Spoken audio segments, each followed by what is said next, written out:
नमस्कार। उत्तर प्रदेश पूरे देश के चुनाव का इस समय धुरी बन गया है और कहा यह सुना जा रहा है कि उत्तर प्रदेश में इस समय लड़ाई सीधे सीधे समाजवादी पार्टी की भाजपा से है। कांग्रेस और सपा का गठबंधन है, इंडिया गठबंधन है, लेकिन फ्रंट पर समाजवादी पार्टी लड़ रही है। और विद्वानों की माने, जो लोग जनता के नब्ज को पकड़ रहे हैं, उनकी अगर इस बात को माने कि उत्तर प्रदेश में समाजवादी पार्टी अपना प्रभाव बढ़ाती जा रही है, अपने टिकट वितरण के शानदार समीकरण और विविधता के नाम पर, पीडीए की व्यवहारिकता के नाम पर, संविधान की रक्षा के नाम पर और इंडिया गठबंधन के एक मजबूत दावेदार के नाम पर, साझीदार के नाम पर, जो एक कैलकुलेटिव चाल चली अखिलेश यादव जी ने, इस बात से बीजेपी का खेमा बुरी तरह हलकान है। पहले तो वो ये सोचता रहा कि लड़ेंगे नहीं चुनाव अखिलेश यादव कन्नौज से। अखिलेश यादव ने कहा, जब युद्ध बड़ा हो तो सेनापति को सामने सेना के खड़े होकर लड़ना होता है। और अखिलेश यादव ने कन्नौज से पर्चा दाखिल कर दिया। और लेकिन कन्नौज से पर्चा दाखिल करने के बाद हुआ क्या? कन्नौज में आज अखिलेश यादव ने एक बयान दिया है। कल वोट होने वाला है, यानी 13 को वोटिंग है।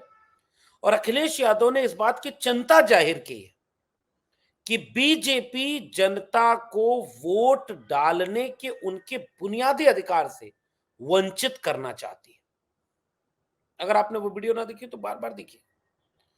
उनका कहना यह है कि बीजेपी 3 डीएम और 3 एसपी लखनऊ से कन्नौज निर्देशित किए गए कि जहां समाजवादी पार्टी के लोगों का वोट परसेंटेज ज्यादा है, जहां लगे कि बीजेपी के खिलाफ मतदान ज्यादा हो रहा है, जहां लगे कि वहां पर अखिलेश यादव के पक्ष में हो रहा है, तो अखिलेश यादव को के वोटरों को वोट न डालने दो। अखिलेश यादव चुनाव हार जाएंगे तो हम एक मैसेज देने में कामयाब हो जाएंगे कि जो खुद चुनाव हार गया उसको कैसे आगे बढ़ाएंगे, क्योंकि सब केशव प्रसाद मौर्य थोड़े होते हैं। तो ये राजनीति खेली गई है। जैसे अमेठी को लेकर के ये काम और किया गया, और जिसकी अंदर खाने चर्चा भी खूब है कि यह बात लोगों को खूब अच्छे से पता थी। तो नाहक किसी विवाद में फंसने की बजाय रायबरेली, जो कि ज्यादा अच्छी सीट थी, वहां से राहुल गांधी ने अपना पर्चा भरा। लेकिन अखिलेश यादव ने कन्नौज से पर्चा भरा। कन्नौज परंपरागत सीट है वैसे तो। अपना पहला चुनाव अखिलेश यादव जी ने 1999 में वहीं से लड़ा, जीता। माननीय नेताजी डॉक्टर राम मनोहर लोहिया, उन सब की वो एक बड़ी मजबूत जमीन रही है। और कन्नौज से फिर से इस बार अखिलेश यादव चुनाव मैदान में है। उन्होंने रोड शो किया। रोड शो में अप्रत्याशित भीड़, अपार भीड़। और फिर जनसंपर्क यात्रा की। कन्नौज में साझा रैली भी हुई, जिसमें राहुल गांधी ने यहां तक बोल दिया था, अगर आपने नहीं सुना तो बार बार उसको सुनिए, कि हम ये दावे से करें कि प्रधानमंत्री अगला नरेंद्र मोदी नहीं बनने जा रहे। और साझा रैली हुई, अखिलेश यादव को भारी मतों से जिताओ। 13 तारीख को उसकी वोटिंग हो रही है। और उसके पहले यह बात कही गई कि लखनऊ से बड़े बड़े अधिकारियों को यह कह दिया गया है कि कन्नौज में वोटिंग को प्रभावित करो। अब कल्पना करके देखिए कि लोकतंत्र की सबसे बड़ी बुनियाद क्या होती है। लोकतंत्र में जनता के पास सबसे बड़ा अधिकार किस बात का है? सबसे बड़ा अधिकार, बाकी सारे अधिकारों के ऊपर वो अधिकार है कि वो जनता तय करेगी कि जनता के ऊपर शासन कौन करेगा, और वो भी उन्हीं के बीच से होगा। और वो जनता कैसे तय करेगी कि वो सब कुछ कैसे उसके हाथ में है, उसकी उंगली पर होगा, वो है वोट देने का अधिकार। अगर वोट देने का अधिकार ही बचा नहीं तो लोकतंत्र किस बात का बचेगा? संविधान किस बात का बचेगा? चुनाव किस बात के लिए हो रहा है? और यह बात दावे से अब खुलेआम कही जा रही है कि यह कोशिश पहले भी की गई और अब वो कन्नौज जैसी सीट पर भारी तादाद में की जाने की शुरुआत हो रही है और ये तेवर अखिलेश यादव ने दिखाया कि ये बुरी तरह हार रहे हैं, इसलिए बौखला रहे हैं। ये तेवर राहुल गांधी ने दिखाया कि बीजेपी वाले डर गए हैं, परेशान हैं। जनता भी तो ये बात समझ रही है। तो अखिलेश यादव ने साफ तौर पर यह बयान दिया है कि जनता अब अपने वोट डालने के अधिकार को भी अगर न बचा पाए, वोट ही न डाल पाए, अपना काम, अपना मूल अधिकार अधिकार नहीं कर पाए, तो फिर उसका बुनियादी अधिकार का मतलब क्या निकलेगा। और अखिलेश यादव ने पूरे तेवर के साथ दो तीन बातें कही अपने कैडर को, अपने लोगों को, मतदाताओं को, कि कहीं भी पुलिस और प्रशासन के लोग अगर आपको वोट डालने से रोकें तो वही धरने पर बैठ जाओ। कोई ऐसा रास्ता अख्तियार करो जिस रास्ते पर चल करके कम से कम वोट तो डाल सको। और जो वोट मशीन में जाएगा वही वोट तो गिना जाएगा।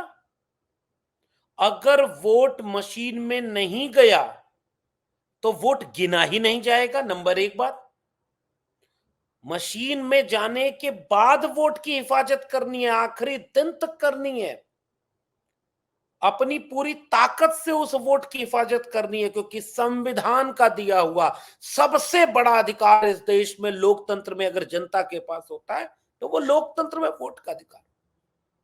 ये जो तानाशाह बने बैठे हैं ये वोट से चुनकर आए थे, तो इनको हटाया भी जाएगा तो वोट से हटाया जाएगा। और जब उन्हें हटाए जाने का डर सामने दिखता है तो वो इस कदर बौखलाहट बढ़ा रहे हैं कि वो वोट ही डालने न दें। अब थोड़ा फ्लैशबैक में आपको ले चलता हूं और फिर मैं आपको कन्नौज के वर्तमान सांसद का बयान सुनवाऊंगा, बीजेपी के नेता का बयान। और उस बयान के आलोक में आपको सोचना है कि ये लोकतंत्र में बयान कहां खड़ा है और भारतीय जनता पार्टी के नेता क्या अब इस तरह की भाषा बोलेंगे? क्या यही बात होनी चाहिए? आते हैं उस पर, सुब्रत पाठक के बयान पर। और लेकिन थोड़ा सा फ्लैशबैक में आपको ले चल रहा हूं। क्या आपको रामपुर का उपचुनाव याद है? कुछ साल पहले जब जनाब आजम खान की सदस्यता रद्द कर दी गई तो उनकी सीट पर उपचुनाव हुआ, जैसे आजमगढ़ का हुआ था। आजमगढ़ का उपचुनाव इसलिए हुआ क्योंकि अखिलेश यादव आजमगढ़ की सीट छोड़ करके विधानसभा में नेता प्रतिपक्ष बन गए। तो वो जो आजमगढ़ के उपचुनाव के साथ रामपुर का उपचुनाव उसी के आसपास, रामपुर के उपचुनाव में माना यह जा रहा था कि वो समाजवादी पार्टी का किला है, गढ़ है। ये हालांकि ये भाषा राजतंत्र की है लेकिन राजनीति में चलती है, लोकतांत्रिक राजनीति में मुझे दिक्कत तलब है। लेकिन उस किले और गढ़ को ध्वस्त करने के लिए किया क्या गया पता है? खुलेआम इस देश में 26-27% वोटिंग हुई। 100 लोग में से केवल 26-27 लोग वोट डाले और बीजेपी को जीत मिल गई। रामपुर मॉडल इसलिए मैं उसको कहता हूं। और रामपुर मॉडल का मतलब यह है कि विरोध में अगर आपके वोट पड़ रहा है तो उस वोट को या तो वोटर लिस्ट में नाम कटवा दो कुछ का, और जो वोटर लिस्ट में नाम बच जाए उसको वोट डालने घर से निकलने मत दो। मोहल्लों में घुस जाओ पुलिस लेकर के, वर्दीधारी लोग मां बहन की गालियां देते हुए, लाठियां फटकारते हुए, अपमानित करते हुए वोट डालने के लिए हतोत्साहित करो। अगर कोई इसके बावजूद पोलिंग बूथ तक पहुंच जाए और लाइन लगा ले तो पहले लाइन लगाने के पहले ही पुलिस प्रशासन, जिसकी कोई जिम्मेदारी नहीं है, वो आई कार्ड चेक करने लगे, मिलान करे वोटर कार्ड को, आधार कार्ड को बताए फर्जी है और भीड़ को वहां से भगा दे। उसके बाद भी भीड़ अगर अंदर पोलिंग बूथ में चली जाए तो वहां किसी न किसी बहाने कोई ऐसा काम करो कि वोट न डलने पाए, और वो डल जाए तो उसके बाद गिनने में क्या घपला हो जाए। वहां से एक मॉडल शुरू हुआ और फिर उसका प्रयोग बदायूं में किया गया। फिर उसका प्रयोग आंवला में किया गया, फिर उसका प्रयोग फिरोजाबाद में किया गया, फिर उसका प्रयोग कुछ हद तक मैनपुरी में किया गया, और फिर अब उसका प्रयोग संभल में किया गया, जो सबसे खतरनाक था। संभल में पुलिस लाठियां मार रही थी जो लोग वोट डालने गए थे, ताकि वो लोग भागे, और भागती हुई वीडियो दिख रही है। और इसका संदेह अखिलेश यादव ने व्यक्त किया है कि कन्नौज में यही होने वाला है। इसके बैकग्राउंड में, मैं चूंकि यूपी घूम रहा हूं तो मैं आपको उस नजर से बता रहा हूं, मीडिया में ये खबरें नहीं आती इस देश की सच्चाई। मैंने एक किताब लिखी है, प्रोफेसर की डायरी। यूं ही नहीं लिखी है प्रोफेसर की डायरी, जानबूझकर लिखी है कि देश और समाज को ये पता चले कि जिस विश्वविद्यालय और स्कूल कॉलेज में आप नहीं जानते हो जाते हो सीधे, उसके अंदर की सच्चाई कितनी भयावह है। उस पर मीडिया चर्चा नहीं करती, उस पर शिक्षा मंत्री नहीं बोलता, उस पर प्रोफेसर नहीं बोलता, क्योंकि प्रोफेसरों को, विद्यार्थियों को उसी एकेडमिया में करियर बनाना होता है। हमने कहा कि जुल्म के साए में लब खोलेगा कौन, और हम भी चुप रहे तो फिर बोलेगा कौन। कि वर्तमान में शिक्षा व्यवस्था में करोड़ों रुपए का घोटाले हो रहे हैं, भ्रष्टाचार हो रहा है। कुलपति, प्रोफेसर, डीन, प्रिंसिपल, सारे के सारे लोग हाईली करप्ट हैं अधिकांशतः। तो वो सच्चाई कोई नहीं बताएगा, इसलिए प्रोफेसर की डायरी नाम की किताब मैंने लिखी। और जैसे ये सच्चाई आपको मीडिया नहीं बताती कि गांव में कैसे चिन्हित कर लिए गए हैं कि विपक्ष के लिए वोट देने वाला कौन है, विपक्ष के लिए वोट डलवाने वाला कौन है, विपक्ष का प्रधान कौन है, विपक्ष का जिला पंचायत सदस्य कौन है, विपक्ष का चेयरमैन कौन है। सबके ऊपर या तो पुराने मुकदमे खोलकर डरा दो, या नए मुकदमे लाद दो, और उनको धमकाओ घर घर जाकर के, थाने में बुला करके, अगर चुनाव में भाग लिए तो फिर इतना लपेटे जाओगे कि बचना मुश्किल हो जाएगा। प्रचार किए तो फिर समझ लेना, वोट डलवाए तो फिर समझ लेना। ये है इस लोकतंत्र की हकीकत। नहीं माने तो थाने में बिठा लो। बदायूं में वो दृश्य सामने आया जब शिवपाल यादव ने फोन करके डीएम को कहा, अगर हमारे लोगों को नहीं छोड़ा तो हम अपने लोगों को बुला करके थाने के सामने बैठ जाएंगे। जनता अगर अपने वोट की हिफाजत ही न कर पाए तो फिर लोकतंत्र किस बात का है। क्यों कहना पड़ा अखिलेश यादव की ये बात कि वोट डालने किसी भी कीमत में जरूर जाना, भले धरने पर बैठना पड़े, भले वहां कोई और रास्ता अख्तियार करना पड़े, लेकिन अगर वोट ही नहीं डलेगा तो लोकतंत्र बचेगा कहां से। चुनाव आयोग को अपील करते हुए, हालांकि चुनाव आयोग तो अजूबा बना पड़ा, क्या आपने, फिर से मैं बार बार दोहराऊंगा, पूरे देश में केवल एक नेता, देश के प्रधानमंत्री की बड़ी बड़ी होर्डिंग देश के हर जिले में आपको टंगी हुई मिलेगी, और उस पर कोई कार्रवाई नहीं होगी। चुनाव चिन्ह बना हुआ है, उस पर वोट डालने की अपील की गई है, और केवल बीजेपी की होर्डिंग है। वो पेड, अगर पेड है तो फिर किस तरह से पेड है, क्या है। लेकिन उस चुनाव आयोग को प्रधानमंत्री नरेंद्र मोदी की भाषा अब नहीं नजर आई, उस चुनाव आयोग को गिरता हुआ राजनीति का स्तर नजर नहीं आया, उस चुनाव आयोग को वोट डालने के समय पुलिस प्रशासन किस तरह से वोटरों को हतोत्साहित करता है ये नजर नहीं आया। फिर उससे अपेक्षा किस बात की करें। ये वही चुनाव आयोग है जो लाखों करोड़ों रुपए खर्च करके मतदान करें इसका कैंपेन चलाता है, कि पहले मतदान, फिर जलपान से लेकर के बड़े बड़े लोग उसके वो बनते हैं, प्रचारक बनते हैं कि भाई वोट जरूर डालना, वोट जरूर डालिए, वोट जरूर डालिए।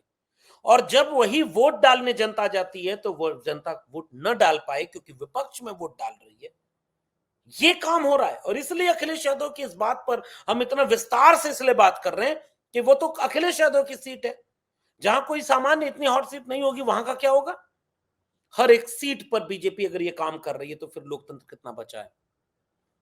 फिर तो सुब्रत पाठक के इस बयान पर कुर्बान हो जाने का दिल करेगा कि ये सुब्रत पाठक हमारे लोकतंत्र के वर्तमान स्वरूप का पोस्टर बॉय होना चाहिए।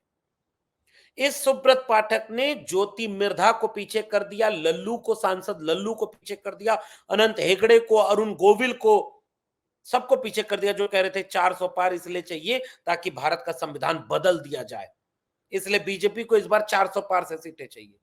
अब उन सबको पीछे कर दिया एक बीजेपी के सांसद ने, और उसका नाम है सुब्रत पाठक। कन्नौज से ही वो सांसद है। और भाषा सुनिए उसकी, खोद के जमीन में गाड़ देंगे। गुंडों, अरे कौन गुंडे कर रहा है? क्या आपने बीजेपी के किसी भी छोटे नेता से बड़े नेता तक को ये शिकायत करते हुए सुना कि उनके लोगों को वोट डालने नहीं दिया जा रहा है, उनके मतदाताओं को, उनके कार्यकर्ताओं को परेशान किया जा रहा है? एक जगह भी पूरे देश में कहीं आपको सुनाई दिया? और विपक्ष कौन सी जगह ऐसी नहीं है जहां ये बात कहने कि हमारे लोगों को वोट डालने से परेशान किया जा रहा है? कौन सी जगह ऐसी है? फिर किस गुंडे की बात करते हो और किस तरह की भाषा है ये कि 13 के बाद हम देख लेंगे, लिस्ट बनाओ? चुने हुए नेता की भाषा, और चुनाव आयोग इस तरह की भाषा पर भी चुप है, मगन है, खुश है।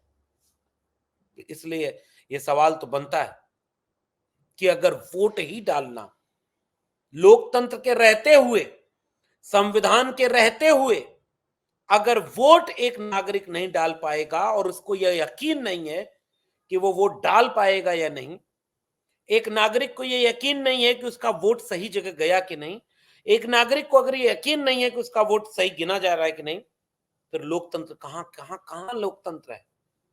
ये सवाल हमारा आपके लिए भी है। और जरा नीचे आप भी बताइए कि आपके इलाके में क्या हो रहा है? पैसा बांटने का, डराने का, धमकाने का क्या क्या स्वरूप सामने आ रहा है? अगर आपके पास भी कोई कहानी किस्सा हो तो नीचे कमेंट बॉक्स में जरूर बताइए, और इस पर राय जरूर दीजिए कि संविधान जब है तब तो ये हाल है, और अगर कहीं बीजेपी फिर से जीत गई तो क्या हाल होगा? ये मैं आपसे सवाल पूछता हूं। नीचे कमेंट बॉक्स में इसका जरूर उत्तर दीजिएगा। फिर मिलेंगे किसी और टिप्पणी के साथ, तब तक के लिए बहुत बहुत धन्यवाद।